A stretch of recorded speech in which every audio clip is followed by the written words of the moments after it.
Joe, you had a pretty crazy weekend in Jacksonville, and now you are in Thailand. How did you end up over here? Alex and I, we've gone partnership in this beautiful place, and we're just coming here for opening week, the grand opening, and here to support the boys and take and enjoy this beautiful spot. Training in paradise.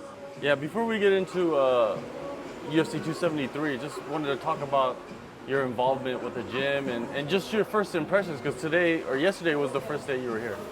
Yeah, it was 2 days ago. Yeah, we rocked in, and it was surprising how big it is. You see it in the pictures, and you don't realise the amount of space. The floor space here in the MMA Jiu-Jitsu room. They've got the 2 boxing rings and the Muay Thai area, and then the strength and conditioning side, which is probably just as big as this or bigger. So it's it's massive. So it's great. And great to see a lot of people here on the mats and on the floor training already, which is great. Since we haven't I think they did like not an official opening, but just an opening last week. And mate, I'm just surprised to see how many people are here on the mats. It's great. And the coaching staff as well. The Hickman brothers, Alex Shield, Josh Hinger is here for a little bit. Woody for strength and conditioning, and you got Master Yacht and Muay Thai. Talk about that collection of coaches, and you've known some of those guys for so many years. Well, yeah, I mean, they were all the backbone of Tiger Muay Thai for such a long time, probably the last 10 years. They've all been the head guys in their certain fields. So for them to have this place here, man, what could you ask for? And I mean, they've had great success over there, and to come here now in their own facility and be part of it, man, it's, I'm so looking forward to see what the future holds for this place. I'm looking forward to bringing guys over from my gym, and I'm sure a lot of people from Australia will want to come over here and share the mats. I mean, we've got a different sort of a vibe to what they had over there. So, these boys, they know what was right and what was wrong, and they've taken the good, and man, I'm so excited for it. Yeah, man, it's going to be a great sister gym, so to say, right? Yeah, for sure. Like I said, I've worked with these guys for a long time, so they are, not just training partners and that. They're good friends, and the wealth of knowledge that these guys have is, second to none. They're all world class in their own field. I've had the opportunity and been lucky enough to train and hang out with these guys for a long time, so I know what they bring to the table, and it doesn't get any better, and then to train here, the beach is just down, there's a beach down here, there's a beach over there. Mate, what do you need, It's honestly 5 minutes walk from where we're standing, you can get to the beach. Yeah, definitely.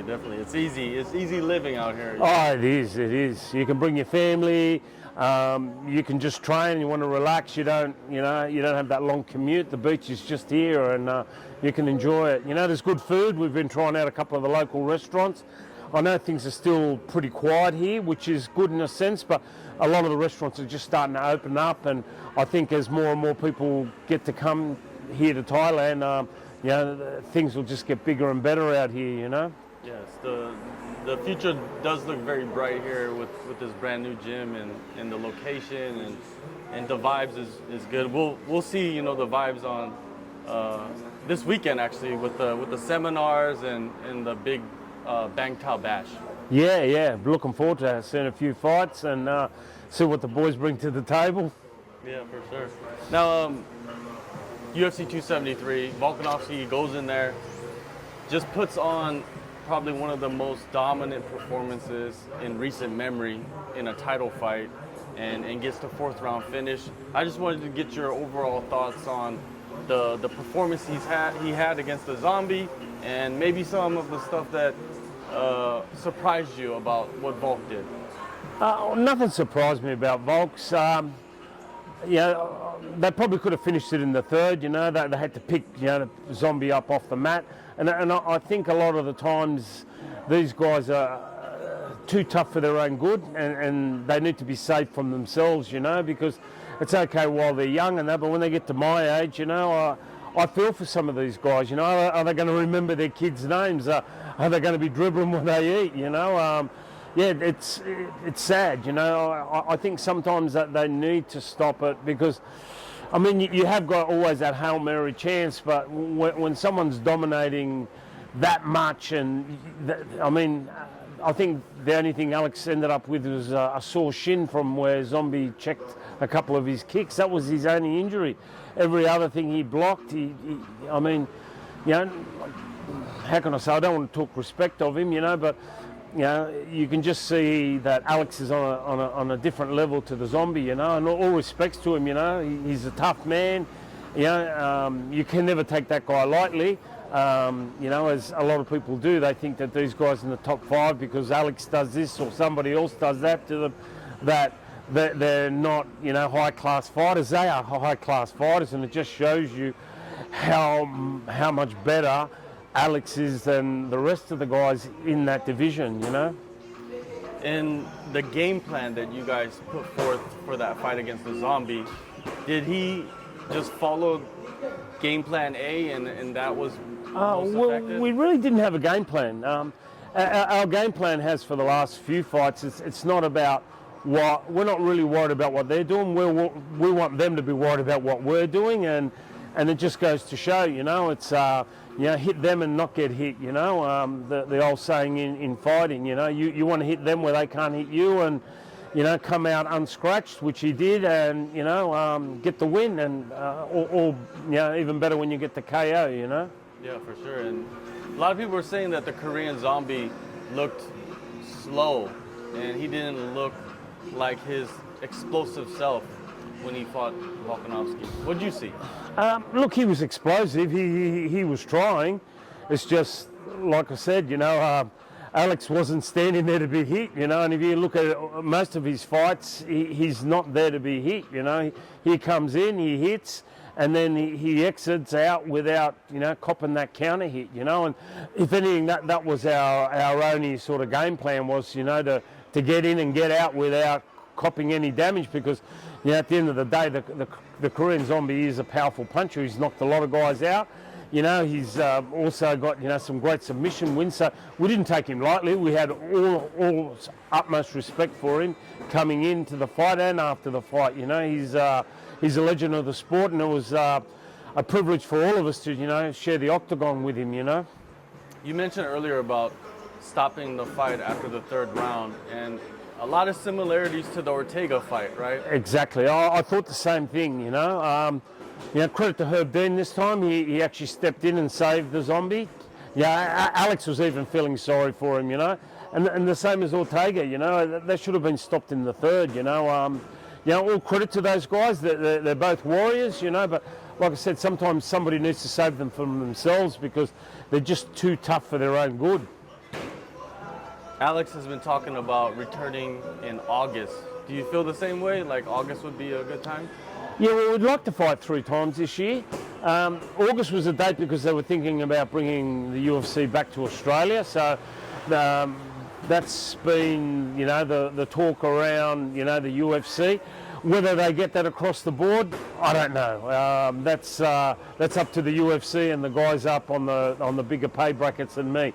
I'm just here to hopefully they give us, you know, like they have reached out to us and said, who do we want to fight, which is a change where they're normally throwing someone at us. Now, again, like Alex said, it's more up to who's ready for it. You know, I'd love to see, you know, some of these guys have a fight within the next few weeks or the next month or so they can be ready around August, and we can have, you know, whether it be, you know, a Josh Emmett, you know, Yari, you know, who's the other? Arnold Allen, maybe? Yeah, Allen, or even the guy Giga, the guy just beat Giga. Oh, Cater. Cater would be a great fight too, you know. All those guys are deserving of it, you know, or even Max, you know. I honestly thought it'd be Max, but, you know, I don't know how bad Max is hurt, but his name just hasn't been popping up in any of the circles that they're bringing up. So maybe his injury is worse than what we thought, and he might be out for a while, which is unfortunate, you know, because I know Alex was really looking forward to fighting Max again, you know. But at the moment, we're just looking for anybody, you know, that like Alex said, you know, that #1 contender, the guy that wants to be there. and yeah, bring it on. Yeah, that was interesting what you just said about how the UFC reached out to you this time and said, like, who do you want to fight? Which probably, if you insinuate anything, Max Holloway is not in any talks of any kind of fight coming up. Yeah, well, yeah, like I said, you just don't know what goes on behind the scenes, you know. Like when Max said he'd be a stand-up fighter, you know, everyone was talking about it. I said it personally, I've said it before, you know, I thought he was just, just trying to make himself relevant, and he is hurt, but just wanted people to talk about him and, just bring a bit of controversy to it all, you know. But I honestly thought he's a tough man, and I think honestly he is hurt, you know, and hopefully, you know, he heals up and he's ready to go again soon.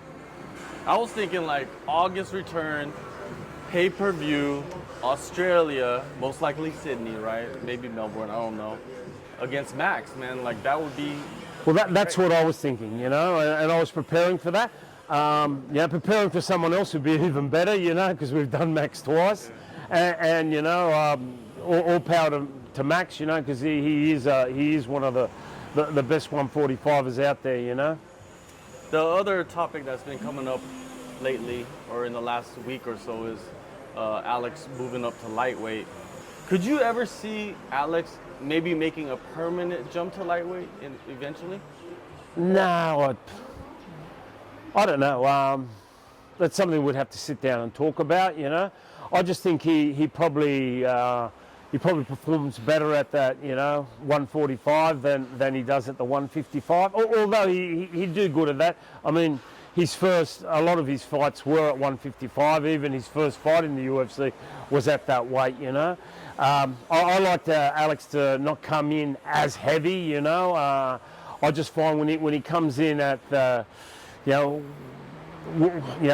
they weigh in at a certain weight, and then they when they come into match day, they're at a different weight. And I think Alex, you know, for me, he fights better when he's sitting around the 74 kilo mark, 75 kilo mark. When he gets anything over that, me personally, I think he's a little bit slower than he normally is. Like, you know, the second Max fight, I think he weighed in at 77 kilos, you know, which was, and he did move a lot slower, and he wasn't, you know, as agile and as good as he normally is at that optical weight, I call it, you know, that he fights at. Now, a lot of people are talking about Volkanovski maybe sliding in, getting the immediate title shot of the winner between Charles Oliveira and Justin Gaethje. Does that sound good to you? Oh, any title shot's good, you know. Whether the UFC wants to make that happen, you know, I think Alex would probably have to have a fight before that and put on another great performance, and then I'm sure that it'd be on the cards. You know what I mean?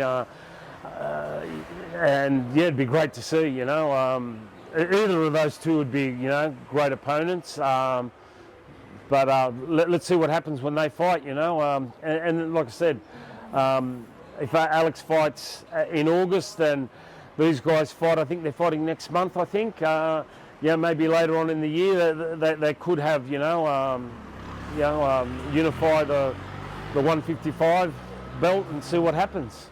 Because I was thinking, like, maybe if Alex defends the title in August, right, successfully featherweight title, defends it, then it opens up the title shot for the lightweight belt later this year, because Alex said he wants to fight maybe 2 more times, right? Yeah. Would that be a great scenario for the team? Well, 100%. You know, we've always gone out with that, you know, scenario that we wanted to fight. You know, at the beginning, I always said we want to fight 3 to 4 times. You know, and then once he started, you know, getting on top, you know, we knocked it back to 3.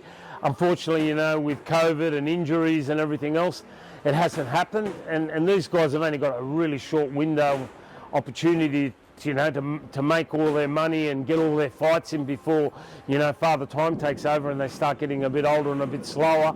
And, you know, Alex is in his prime, you know. At training he's hitting, you know, great numbers. I've got like a set of exercises and things that we do, and he's, you know, his recovery and his times, and he's always hitting these numbers. Till I see those slow down, that's when I say, Alex, okay, it's time maybe we, we pack it away and let's look for something else to do, you know. But at the moment, he's firing on all 6 cylinders, you know. So for yourself as a coach, the head coach, what's the perfect scenario for the rest of the year for Alex Volkanovski? To keep winning. Yeah. Again, I'm happy with anybody that they put in front of us. Like I said, different people is always exciting because you get to work out, different strategies and the different looks that they're going to be doing, and what we can do to nullify them. But look, like I said earlier on, with all our fights lately, we've been going out. We're not worried we do worry about what they're doing, but we're going out there to make sure that they're worrying about what we're doing and not so much what they're doing, because everybody's got like some sort of skill set or some sort of habit or something they're good at. Ortega, the jiu-jitsu. So we're aware of all those, what they're good at, but at the end of the day, we want them worried about what we're doing, and that's been very successful for Alex. When you look at the lightweight belt and how Alex would get his chance at winning it, would you ever see a scenario where he would have to fight like a top contender, or has he done enough at featherweight to where he can just slide into that spot? Well, look, that's not up to me. That's up to the UFC, but. Honestly, he has done enough, and like I said, if he gets another impressive win, and the hype's behind him, the UFC, they love the hype fights, and they'd be all for it. I'm assuming they would be. That's what they like. They like hype fights. Hype fighters, and he's got a lot of hype behind him.